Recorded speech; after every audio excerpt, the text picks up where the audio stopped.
കോഴിക്കോട് പന്തീരാങ്കാവിൽ നവവധുവിനെ മർദ്ദിച്ച കേസിൽ പോലീസിനെതിരെ രൂക്ഷ വിമർശനവുമായി വനിതാ കമ്മീഷൻ.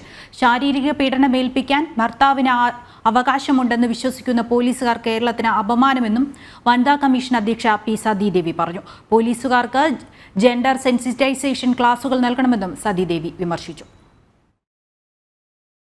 പന്തീരങ്കാവ് പോലീസിനെതിരെ രൂക്ഷമായ വിമർശനങ്ങളാണ് വനിതാ കമ്മീഷൻ അധ്യക്ഷയുടെ ഭാഗത്തുനിന്നും ഉണ്ടായത്.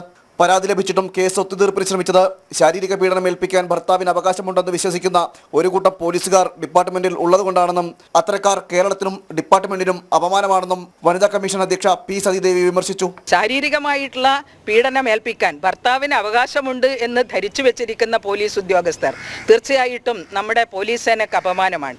കൂടാതെ പോലീസുകാർക്ക് നിയമപരിജ്ഞാനം ആവശ്യമാണെന്നും ജെൻഡർ സെൻസിറ്റൈസേഷൻ അവബോധന ക്ലാസുകൾ അനിവാര്യമാണെന്നും പി സതീദേവി വ്യക്തമാക്കി. കേരളത്തിലെ പോലീസ് സേനയ്ക്ക് ഒരു ജെൻഡർ സെൻസിറ്റൈസേഷൻ ട്രെയിനിങ് അനിവാര്യമാണ് എന്ന് വനിതാ കമ്മീഷൻ നേരത്തെ തന്നെ അതിനുള്ള നടപടികൾ സ്വീകരിച്ചിട്ടുണ്ട്. കഴിഞ്ഞ വർഷം കേരളത്തിലെ 3 മേഖലകളിലായിട്ട് പോലീസിലെ ഉന്നതരായിട്ടുള്ള ഉദ്യോഗസ്ഥന്മാർക്കുൾപ്പെടെ SHOമാർക്കുൾപ്പെടെ ജെൻഡർ സെൻസിറ്റൈസേഷൻ ക്ലാസ് ഞങ്ങൾ നടത്തിയിട്ടുണ്ടായിരുന്നു. കോഴിക്കോടും തിരുവനന്തപുരത്തും അതുപോലെ എറണാകുളത്തുമായിട്ട് 3 മേഖലാ തലത്തിൽ ഏതാണ്ട് 600ഓളം ഓഫീസർമാർക്ക് ആ തരത്തിലുള്ള ഒരു ജെൻഡർ സെൻസിറ്റൈസേഷൻ അവയർനെസ് പ്രോഗ്രാം വനിതാ കമ്മീഷൻ സംഘടിപ്പിച്ചിട്ടുണ്ട്.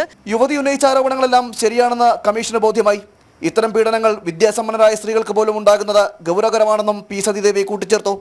പെൺകുട്ടിക്ക് എല്ലാവിധ നിയമസഹായവും നൽകുമെന്നും സതീദേവി വ്യക്തമാക്കി. ജനം, തിരുവനന്തപുരം.